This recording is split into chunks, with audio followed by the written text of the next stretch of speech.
I want to do is like quick intros, like a minute or less on who you are and your company. You're gonna get a lot more chance to talk about what you're doing in the subsequent line of questioning. But first, who you are. So Danny, why don't we start with you and go this way? Sure, I'm Danny Goel. I'm an orthopedic surgeon in Vancouver and CEO of Precision OS. What we do is we focus on immersive medical education using XR. Specifically right now we're focused in orthopedic surgery. Mm-hmm. Daniel? I'm Daniel. I managed to sit next to the Danny. I should have separated you guys. I'm CTO at SyncThink. SyncThink is a provider of brain health analytics. So we use eye tracking analytics to characterize brain health after acute and chronic disease states like concussion, vertigo, balance conditions, ADHD, sleep deprivation. And then use that information to provide effective therapeutics targeting those impairments. And I should state before you go, Michael, I had a case of vertigo about 2 weeks ago. It was not fun. That's right, yeah. And I'm glad it's gone now because being up on the stage would not have been fun with that condition. Yeah. All right. Go ahead, Michael, thank you. I'm Michael Hoffman, also known as Hoff. I am a co-founder and partner of Object Theory. And we do a combination of custom solutions for clients, but we're moving more and more towards platform approach for everything we do from here on out. And that does include healthcare, but it also includes some of the other verticals that are spoken about quite a bit in this conference, like AEC and automotive, aerospace, et cetera. Tait? My name is Tait McCarthy. I'm a CTO and co-founder of MotusXR, which is a Parkinson's disease research platform using motion capture, at-home motion capture equipment and visualizing that in mixed reality spaces for bringing physicians and neurologists together with Parkinson's patients at home. I have a background in acting as a contract research organization and working with the Parkinson's disease community over the last 5 years, instrumenting people with PD. Jessica? Hi, I'm Jessica Maslin. I'm co-founder and president of Mieron. We are a virtual reality neurotherapy system that is used for the treatment of rehabilitation. So spinal cord injuries, brain injuries, different musculoskeletal disorders where people are working to improve their mobility. Mieron is a library of exercises that has neurotherapy experiences to help gain mobility in upper body, lower body, and also mental wellness and pain management. That's great, thank you, and thank you everyone for keeping those brief. So to go a little bit deeper now, I'd like to parse this, because as I mentioned earlier, you guys are each attacking this from different angles. You have different kind of constituents, different kind of parts of the overall healthcare ecosystem, and you're doing very unique things. So what I'd like to hear from each of you is to go one level deeper, where you sit in the value chain. Like, who is your customer? Who pays you? And we'll go deeper from that, but essentially what is the revenue model and what is your kind of constituent in terms of the customer that you serve? Why don't we go in the same order? Oh, sure, yeah. Mm-hmm. So our primary customer is, we're a pure software company, so we use what we refer to as drag-along hardware, and we're agnostic to the hardware. And so we are creating these educational modules for organizations that want to teach their residents or people that want to become surgeons. So that applies to residents, fellows, surgeons themselves, as well as now going a step farther than that is company representatives and nurses, because the intention is basically to improve the performance of all the people that are actually operating on an individual patient, not just to focus on the one person. And so by virtue of that, our customers are the educational organizations, like for example, the Orthopedic Trauma Association or the AO, which is a large Swiss-based organization that hosts 800 courses annually around the world to educate surgeons all over the world. For that intention is to improve their performance. And then we have the institutions, universities, like UBC, for example. We partnered with about 10 North American institutions right now. And the last customer would be the orthopedic implant companies like Zimmer, for example, Johnson & Johnson. All these people are getting into VR because one of their agendas is to educate surgeons, but also to contextualize that education by teaching them their implants. So it serves two purposes. And to educate a surgeon on a new implant or a technique requires them to fly that person to a course. They have to leave their practice. They have to rent a place or a hall like this one, cadavers, sawbones, all the equipment. So you can imagine the expense for them is quite significant, and it's usually in the realm of about $10 million annually to educate surgeons just in one country, for example. And that doesn't even allow them access to different parts of the world. So it's a very costly endeavor for them, and the impact of it is probably a little bit of an issue from a translational standpoint. When we see that value proposition communicated a lot in the XR world in like enterprise segments that are more industrial. not flying someone to fix a piece of equipment. So it's that kind of parallel value proposition that's happening in medicine. That's good to see. Right. So Daniel, kind of same question. Who are you serving? Who's the constituent? Yeah, today it's largely providers, and that providers at all levels. So we work. A lot of our clinical research was supported and continues to stay used by the military. We work with large clinical organizations like Massachusetts General Hospital, Stanford University Hospital, smaller clinics that provide healthcare to communities, largely concussion. But our biggest source of customers is athletics. So elite athletic organizations, both for brain health management. We serve the entire Pac-12, and we serve as the brain health platform for that conference. But also on the performance side of things, we work with several NBA teams on monitoring fatigue over the course of the season and providing effective interventions. Nice. Michael, you work with all kinds of different companies. Yep, we do. Yeah, so in the healthcare industry, we're mainly working with the actual equipment providers like prosthetics and implants and even the equipment inside a hospital, as is true in the Stryker case. As far as the kinds of solutions that we've been deploying, in the Stryker's case, space planning is key, and it's also, interestingly, a premium selling solution. So we got this hybrid of premium selling and space planning happening at the same time. They used to actually literally ship a operating room on a truck to the Mayo Clinic, to a warehouse next to the Mayo Clinic, just so they can take the surgeons through and the administrators through to show them what their future operating room is going to look like. And so you can imagine the expense of that and everything getting dinged and broken, and it's just a huge expense. And so what they realized is that to move that into virtual was a way to reduce those expensive sales trips, where you can even have more flexibility. Show them the 5 different types of operating rooms that they want to build, not just the one you are willing to afford to take a truckload of stuff to show. So that's one. And another interesting one that's happening right now is we're about to integrate into our Prism platform the ability to do remote assist, which is like the real-time streaming where an expert can actually draw into your space. That was on request of one of our medical clients for being able to lecture and proctor what's happening in an operating room. And so that's a really exciting use case that we're thrilled to be deploying. Man, it's all over the board. We also have built training scenarios where you train how to do a certain procedure, and what are all the vertebrae, and what's the right angle for the needle, and what's the right position. And it helps you really get that visceral feedback of whether you're doing something right or not. Now, you would never do just that, but those are like the early steps of learning it before you actually practice on a cadaver, which is expensive, or obviously before you actually practice it on a person.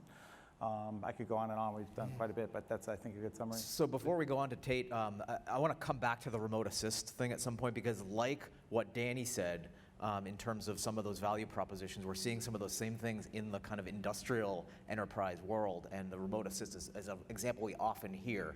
And I think it's particularly relevant to retiring surgeons who can maintain their, what's in their brain, maybe delay their retirement and help remotely younger surgeons that are in the field operating. So I think it's a very interesting concept that you're working with there. Tait, same question about... Yeah, we've primarily been targeting therapeutics companies, so pharmaceutical companies, because what we do is we provide signals for before and after motion in therapeutics. So how people react in context of therapeutics over time. And so right now we are primarily targeting therapeutic companies. They really are at a base level. We also provide products for researchers, educators, neurologists who just want to have a relationship with a patient who might not be able to get into the offices quite as much.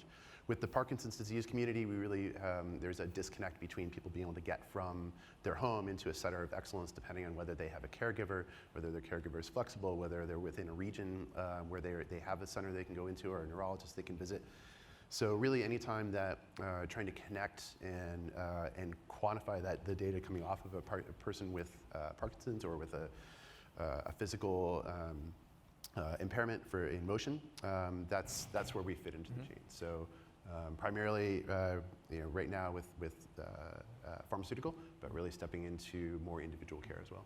And so for motion tracking, also I want to define, is that primarily kind of neurological disorders? Is that where that's applied? Yes, so our primary use case is Parkinson's. Parkinson's, you said, which is yes, sorry. very symptomatic. The neurological condition is very symptomatic, motion-wise. So we can, using the sensors that are a commodity today, we can track that. And we try and really stay on a commodity side and try and really bring the price point down as much as possible to be able to provide this to people on insurance programs, on grant money, what have you, in such a way that the more people we can instrument, the better data we can get. Good. So Jessica. Great. Yeah. So at Mieron, we've identified a couple of different end user bases. We have major hospitals that are using the software and subscribing it to them. Then we have inpatient and outpatient rehab centers. So someone that usually is completing about 8 weeks of insurance-covered rehab. Outside of that, we also have private practice. So physical therapy centers or orthopedists that have a private practice can use Mieron. And now we have a product that is a consumer product as well. So all of those, they use our professional product. And we really heard back from our customers saying, hey, I was in the hospital and now I'm home, what do I do? And it becomes a barrier to entry for them to get into VR when they can't afford to go to rehab 3 times a week anymore, but they're supposed to continue their treatment at home. And it's just like the rest of us, if you stop going to the gym, you're going to lose your gains. So that was an important market for us to start to address too, because you have a lifetime of recovery ahead of you, and what can you do to help with that, improving your mobility? Because if you improve mobility, you improve your independence, you improve your quality of life, and your mental wellness goes along with that. So we really do touch major hospitals, and that's helped us to reach a larger consumer population as well. Thank you. And was there any at-home type of stuff, different technologies previously used? Well, in VR or just generally? No, just generally before VR, like what was happening in terms of that kind of fall off that might happen. Yeah, so I mean, I can give a personal example. I broke my wrist in college and I didn't have a car at the time. And so I was relying on either using the buses or walking 2 miles to where this center was that I was doing rehab, and I couldn't squeeze a ball when I first broke my wrist.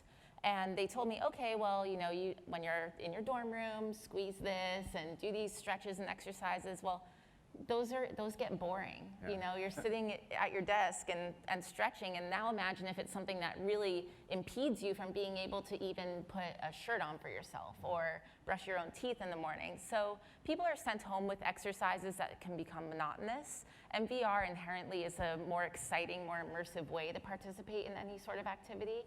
So we've really augmented traditional physical therapy practices and put them into the virtual reality environment.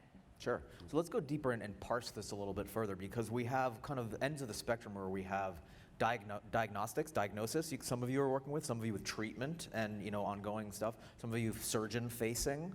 So starting with kind of some of the diagnostic side of the spectrum. So Daniel and Tait, you're both kind of in that range. Daniel with eye tracking, and Tait with kind of computer vision and motion tracking for neurological disorders. So both of you first, and then we'll go on to the rest of the panel. What's the science behind what you're doing in terms of the technology you're applying, how that intersects with the physiological science, and the comparison for that, and the advantage the advantage compared to what was done before? Sure, yeah, I can kick that off. So for CNS diseases in general, for neurological disorders, the gold standard is pretty insufficient. It's largely subjective, the opinion of the clinician. The tools that they have are tedious, they're inaccurate, they're easily gamed. It's healthcare that doesn't have the tools that you'd expect from a modern system. And a lot of these conditions can be characterized by acute and chronic disorientation. So one window to measuring that disorientation is the eyes, and we use eye tracking to characterize a user's ability to synchronize with information. It's how we pay attention in the world. It's how we predict and keep ourselves safe, how we interact in real time. So it's a critical brain function that can be directly and objectively measured with eye tracking and done quite quickly. So it's about supplementing that clinician's expertise with the subjective information to provide a more precise, accurate, and quick diagnosis, and then using that information to provide a more targeted, personalized approach towards treatment. Tait, same question. Yeah, So we helped the Michael J. Fox Foundation and Intel run clinical studies, a family of studies called the Fox Insight clinical studies, where wearables were sent to people and they were asked to instrument. We collected 2.5 million people hours worth of motion data over a course of years. And the gold standard, the ground truth data that we used for our model, was gathered at Mount Sinai and Spalding Rehab Hospital up in Boston. And the state of the art in 2014 was to have 8 people in a room with a stopwatch, 2 people on the stopwatch, 2 people writing it down, just to instrument, see how people were doing in a diagnostic that's called the UPDRS, and try and translate that into a quantified system. And that laborious task alone, that was laborious. But then we athletic taped sensors onto people's wrists and their small of their back and sent them home for 2 or 3 days to collect data, which is just barbaric. So when those studies were done, we looked out to see what other better motion capture technologies were out there. And so, being that we all work in the crossover in the healthcare space, but working in VR, the games industry is providing these sensory tools. So we use very lightweight motion capture, IMU-based clothing to be able to gather that data. So there's whole suites of technologies and sensors that are coming along and being packaged in an ergonomic way that weren't available to us 2 or 3 years ago. And now we're able to uptake those and gather meaningful data from remote for research. And the rise in performance, all of those things, that makes perfect sense. Any quantifiable metrics that you're collecting that point to that? Same for you. I forgot to ask you that, Daniel. In terms of like the quantifiable evidence that what you guys are doing is bringing more results than the previous method. Or is it too early? It could be too early. Yeah, That's we're okay. pretty far, pretty recent down our path, and a lot of the cases, anybody finds this when they're instrumenting, is that the way that you collect data isn't always necessarily comparable to the way that data has been collected before. The questions that are being asked are different. The way that data has been massaged and managed is different. So for us, a lot of it's de novo data collection. Okay. But we do see, there has been, during the course of the other studies, there was evidence that simply being monitored and having an engagement with your disease changed your motion profile. There was a confidence in it because PD is actually a fairly, you can kind of change how it manifests, your own personal symptoms manifest depending on how cognizant you are of them at a particular point in time. So Jessica, similar question, moving on from diagnosis to treatment, in this case rehabilitation and physical therapy and such. Tell us more about the science of like immersion and the value that adds. You told me some great stories when we were on the phone in terms of like suspending the disbelief of the patient, and then that can amplify their ability to do the physical things they need to do in that rehabilitation process. Yes. So the backbone of Mieron is in the name. The name Mieron is the combination of the words mirror neurons. And mirror neurons are responsible for the execution of goal-related motor actions. And the best example of this is if you're watching someone throwing a baseball to a catcher over and over again, your brain recognizes that pattern, and eventually your eyes, without you deciding, will look to the catcher's mitt before the ball gets there because you know the outcome. Well, this happens in so many things that all of our bodies are doing every single day that we're not even realizing.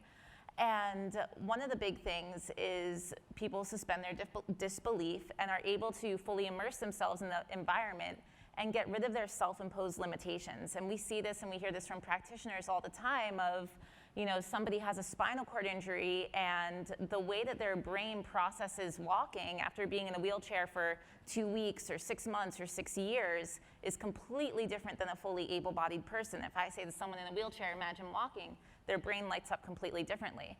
Well, how do you change the way that their nerve pathways are now associated with something that they used to know one way and they now no longer do? And that's something that Mieron is really powerful in, is we see people when they're doing assisted walking exercises or weight bearing because they have to keep weight on their bones so their bones don't start to deteriorate under their body. They're hoisted up in a harness and someone moves each leg, someone's holding their hips in place, and people are moving their lower extremities for them. And a lot of people are just really, robotic with it, going with the motions, but also they are looking at themselves in this full-length mirror traditionally, and a lot of people are uncomfortable with it because they don't see their body as being theirs. And when they put Mieron on, one of the first things that happens to a lot of people is we notice a reciprocal arm motion come back. So when everyone leaves, when you're walking around, just look around, you're gonna see people's arms are swinging as they walk, and it's just something that we naturally do with our balance. And someone that has a spinal cord injury, you'll notice when they're doing assisted walking, their arms usually just hang by their sides because they're not registering the entire process. When we put Mieron on their heads, they get that reciprocal arm motion, they get a proper foot placement. So just being able to not look at themselves and be like, I look weird, this thing looks like a diaper, or my legs are so skinny, it takes them away from all those things that they're analyzing about themselves, and it lets their body kind of take over the process for them. Yeah. So that's one of the major ways that we see it. And then there's other smaller ways, like people that have had a stroke, for example, being able to do more than what they think they can do because they're telling themselves all day, well, I can't do that anymore, or my muscles don't work that way anymore. I have partial paralysis, and now I can't do this. And when they're in VR, since they're not seeing their body in the physical space, they're far exceeding what they say that they can do. And I've seen that at a facility. We were doing an in-service one time, and this older gentleman came in, and he was really pissed off when he came into the center. And he's like, I'm not even gonna be able to come here anymore. I can't raise my arm up to turn the steering wheel. I'm not gonna be able to drive. How am I gonna get groceries? And he's starting to panic. And they're like, okay, we need to get you to try Mieron. Just give it a try. And since we were there, we kind of coaxed him into it because he wasn't really into video games, in his own words. Right. And we had him in this exercise. It's an upper body extremity exercise, and all levels of mobility are included in Mieron. So if you can't do something right away, eventually it'll reach your level of mobility. And he's overhead the whole entire time. For the guy that was saying that he couldn't lift his arms or do the steering wheel, he's overhead the entire time. And so I'm videotaping him on my cell phone, and he gets out of VR and he's like, oh man, I'm so sore back here. Why am I sore? Something must have happened. And his practitioners are like, well, you used muscles that you haven't used in the past year. That's what happened. And he's like, how? And they were like, you were overhead the entire time. He's like, no, that's impossible. It's impossible. And we show him the video, and he was just blown away, almost in tears. He's like, I can do that. I can lift my arm like that. And it changed his entire outlook on what he's able to achieve. So sometimes it's small steps, sometimes it's really big milestones that people are able to get on the first try, and everyone's different, but it really does have a powerful way of manifesting. Yeah, that's fascinating. So let's go to Danny next and then Michael. But Danny, a similar question in terms of the technology you're dealing with, the immersion. How is immersion adding value, in your case, through a training and simulation, surgeon-facing context? Yeah, so one of the things with surgery that's interesting is being still operating and having this ambidextrous approach. I'm always paying attention to things that annoy me during the day. And that's important, and it sounds funny because if we think about integrating this technology into a surgeon or a resident's workflow, it has to integrate very well. Yeah. So we talk about the value of VR. So we're just finished writing the manuscript for a prospective randomized controlled trial we did, where we looked at senior residents and we looked at two groups, divided them into two groups. One was immersive VR, the other one was traditional learning, and we took them and gave them a knowledge test, and then we had them go into a cadaver lab where they performed that procedure, and they were evaluated by blinded shoulder surgeons for this particular module. And so what we found was quite interesting. Number one is there was a 570% improved efficiency in learning. So that was compared to the traditional learning group. And then it translated to about 150% safely efficient time in the operating room. So they weren't just technically faster, because being fast doesn't mean you're a good surgeon. It actually doesn't mean anything, to be honest. Yeah. But being safe and efficient does mean something. So we've demonstrated the value of what we're building and has translational capability to a cadaver. The other thing we notice is, the big thing that I try to keep, and we talk about this in the company, is that we don't know what we don't know. And so one of the things that we realized, and this was a study that I did a couple of years ago, whereas we took senior surgeons, and we talk about how experience makes you better. We gave them videos of different parts of a particular procedure and asked them where they thought certain implants were placed.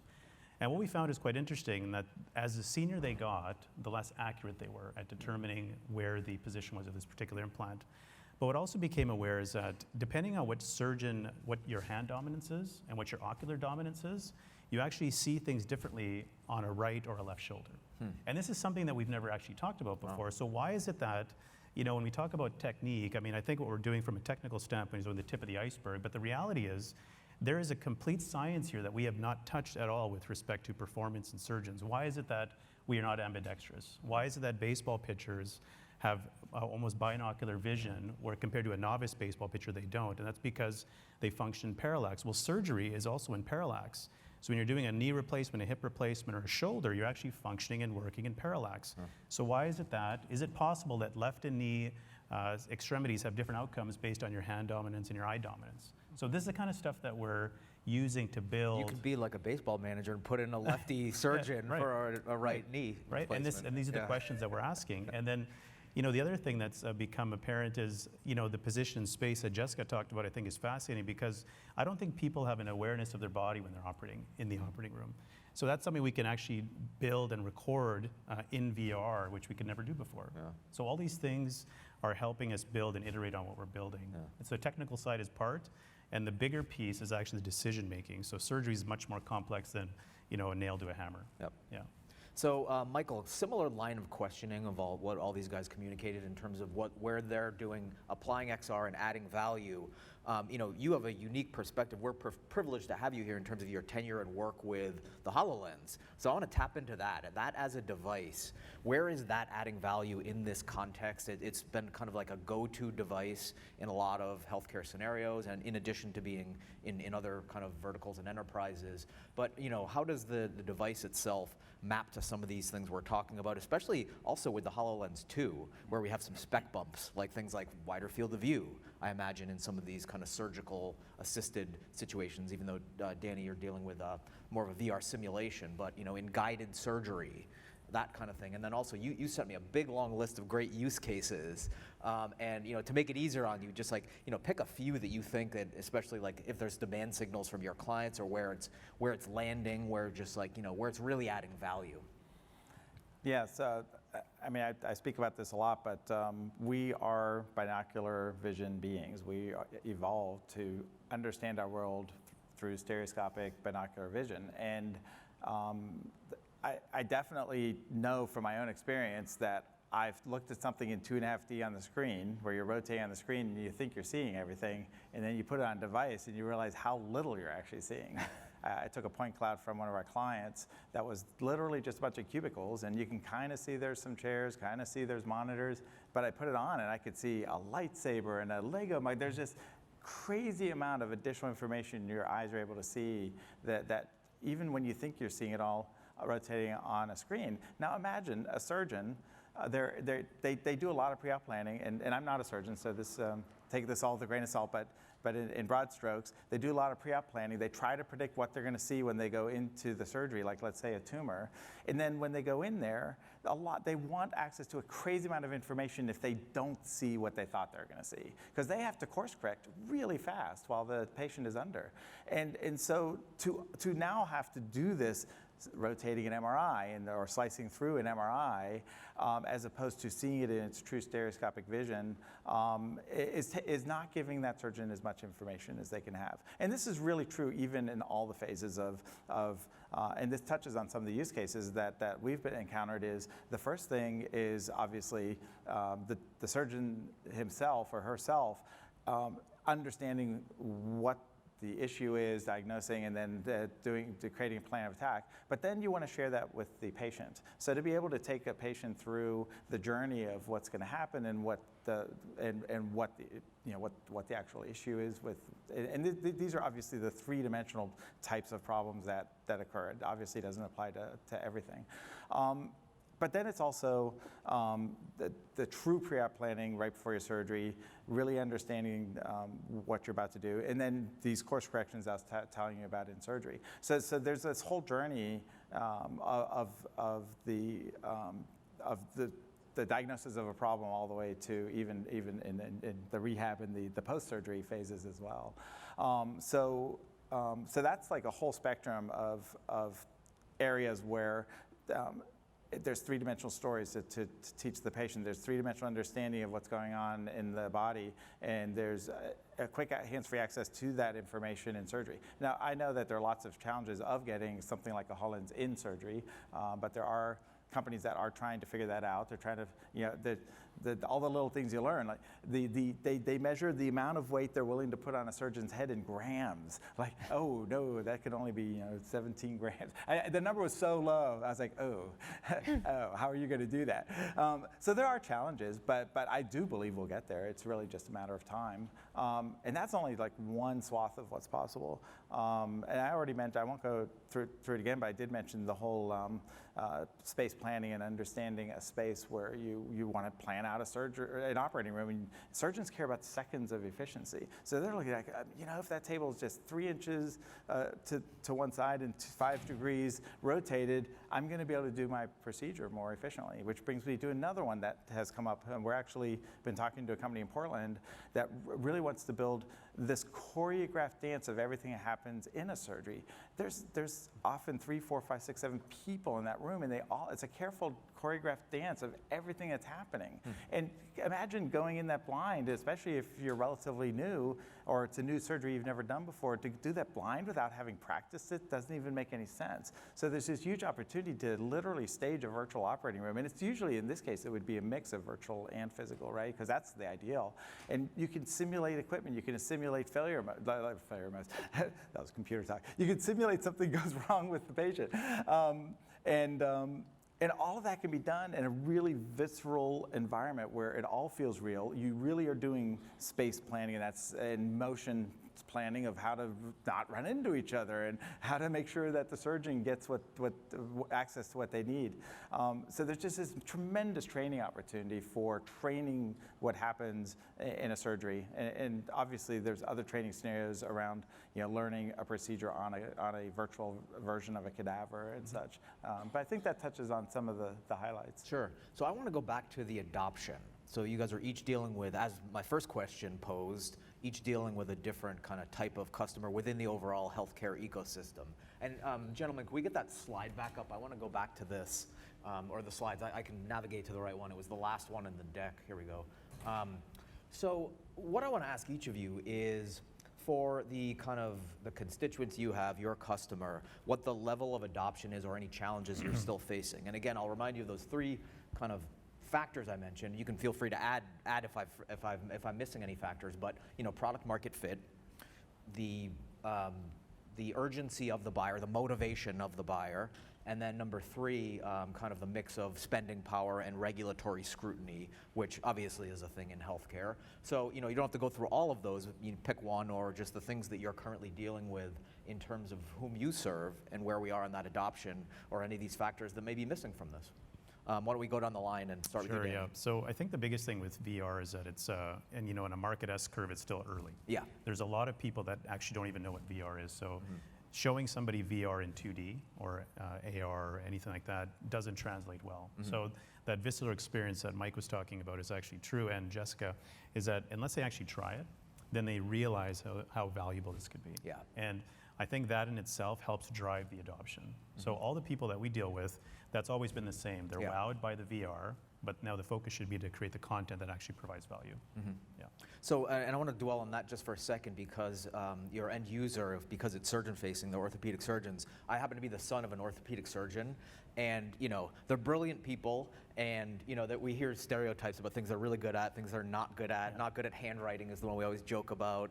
Personal finances, other things, right?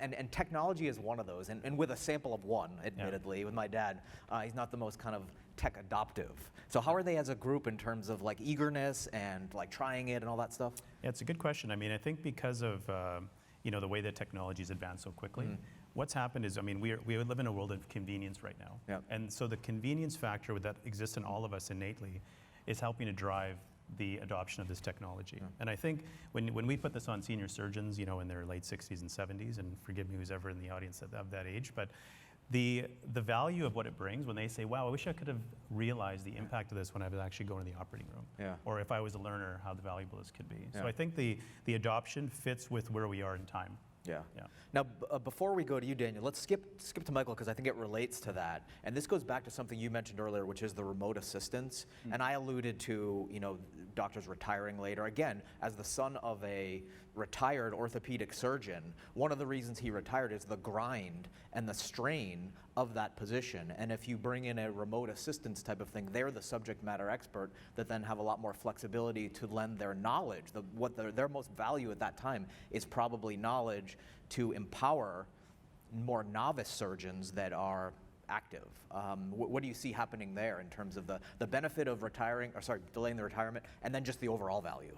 Yeah. So obviously the great thing about remote assist is that you can actually, at least to a certain extent, bring yourself into another space other than where you're currently at. And to those of you who haven't actually researched remote assist, the really interesting thing is that I, as that retired surgeon, can have even a 2D screen and see what's happening. It's basically a video feed.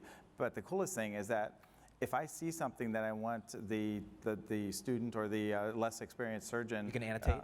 That you can annotate, and it will be projected into the three-dimensional shape of what you're looking at, because a device like the HoloLens is capturing the mesh all the time of what you're looking at. And it may not be perfect, but it is pretty powerful to be able to outline something exactly where it is, so that the recipient really gets what you're trying to show them. Yeah. You can circle it, you can put a pin, you can draw a line between two things to show a relationship between two things.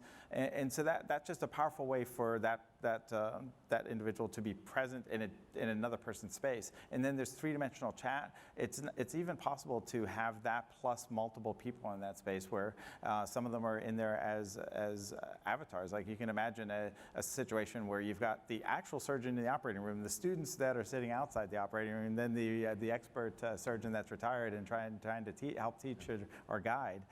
You can start layering in all these capabilities where you're just able to reach a lot of people with a really rich amount of context as to what you're trying to convey across that distance, that physical distance. And you can probably verify this or not. I mean, surgeons call each other all the time for specialties for things. I mean, that just makes it more real time. The feedback loop, right? Yeah. So Daniel, back to you. The same question about kind of the adoptiveness in your world, and what are the factors there?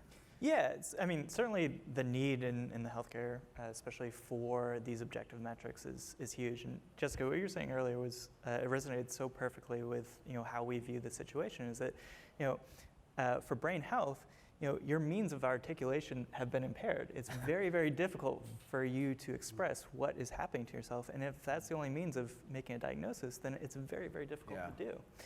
So the need is enormous, and one of the things that we do with our metrics is characterize that ability to synchronize with input around us. And when that timer has been impaired, you lose this sense of self, this disassociation with yourself and your ability to navigate that world, to put yourself out of harm's way, to interact in real time.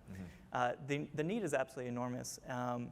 And we essentially made a bet about 5 years ago that if VR were going to be a successful technology, they would naturally begin to incorporate technologies like eye tracking to learn more about the individual, to become a more personalized and immersive experience. And that's not only just on neat graphical tricks with foveated rendering, but it's this cognitive aspect of that experience. And eye tracking and other sensors can enable that. And we're starting to see that too. So less so on the VR side, but on higher value systems like Magic Leap, like HoloLens, and others in the pipeline, eye tracking is becoming a standard feature. So the form factor is there, the technology is here, and more is coming down the pipeline. And within the regulatory space, the FDA has created an environment where it's extremely accepting of all this innovation. One of the things that the FDA is really scared of is that these platforms will come out, they'll be so effective, they'll be so immersive and accessible that they're going to blow right by them, and they're not going to have a say in the situation. So they've started releasing guidance on multi-function medical device platforms. So taking one of these mixed reality or VR devices and using it as a multifunctional medical device in the clinical setting to consumer standards. And it's really the software as a medical device that has to meet that standard of efficacy on those platforms. And that's where we want to position ourselves, is taking advantage of the rapid innovation that's happening on these hardware platforms and using that core value, which is in the software and the analytics, to ride that wave. Yeah, that's a good takeaway that I was not aware of, the culture of the FDA in terms of their adoptiveness and letting things do. That's very interesting. Now, Tait, same question about kind of the adoption factors in your world. Well, for us, I mean, pretty much everybody's trying to get interstitial data between site visits or hospital visits or farm or so they're all eager for that. It's a fertile ground. Really desperately trying to get data from home and from the home environment into the lab or into the analytics platforms, as well as pushed in the modern era towards patient-centric care. So really being able to revolve a platform, revolve data collection, revolve analytics around from multiple disciplines around the patient. And so we fall into that area where it's patient-centric at-home care with greater data collection, greater analytics. So if you're talking about a trial that goes over a course of months and you previously had one site visit in the beginning, one in the middle, and one at the end, we provide that data collection all the way through there and provide that value. And within that, you get a better signal, you get better understanding of what's the efficacy of your treatment, and eventually you can get to the point where you don't have any site visits at all. We see from the on the VR side that there are, because there's been, I think, a big push over the last couple of years for training, simulations, et cetera, especially from the doctors putting on a headset. I've noticed that doctors are more comfortable in VR, and the AR aspect of it is starting to catch up now. But just from an adoption of VR versus AR, we're finding, especially as AR solutions become better and in person, so we can instrument a person with motion capture and that kind of data, and then rearray that data around them in a quantified manner. So doctors are starting to understand that it takes them away from having to look at the notepad or an iPad or whatever data they're looking at on the side and look at the person. They're actually getting the data off of that person. So I think there's getting to be excitement around that. Again, to the regulatory aspect, we really kind of look at how many people can we instrument with the price point that we're looking for. So how much, it's limited grant money, or is it for that study, or is is there a limited pool of money? So then how many people can we instrument out of that? And so we look at what's the least common denominator of hardware solution that we can bring to bear, because again, we're not a hardware company. We work with a lot of different vendors. What's the least expensive components that we can bring to bear on that with the highest level of quality of data, and then look at how far are we away from a 2-year fast track process of FDA? How far along are they? Because therein is, once we actually start making decisions off of the treatments, then we step into that. Right now, we are just, there's a hunger for the data at all from the research community, from the pharma community, from just a plethora of constituents who are just looking for that data to proof concepts, to proof ideas, and not necessarily create treatments off of them directly, but just to proof concepts. Still, there's value just in that. That's great.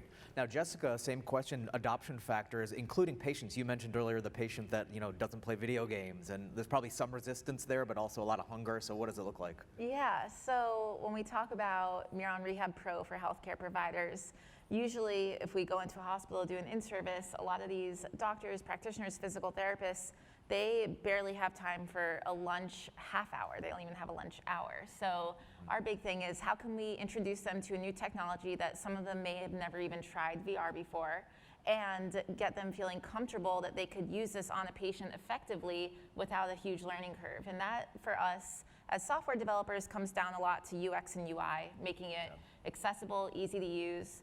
And that's a major factor for us in adoption. So you'll have some people that are into video games and excited to try VR, or they have a headset and they want something that's specifically made for rehab for them, for their condition. And then you'll have some people that are not into video games, don't know if they want to put the headset on their heads. So, I don't know if I want to say struggle with it, but the ergonomics of the headsets have evolved. That's always an adoption factor for us, where people, originally when you're using, things a few years ago that were heavier mobile devices and the headsets were heavier plastic, people felt like they were weighed down, and, you're trying to keep people's postures and their heads up. So now with newer headsets, like right now we're onboarding to the Lenovo Mirage. That one, I personally like the design. I don't feel like my face is squinched in it afterwards.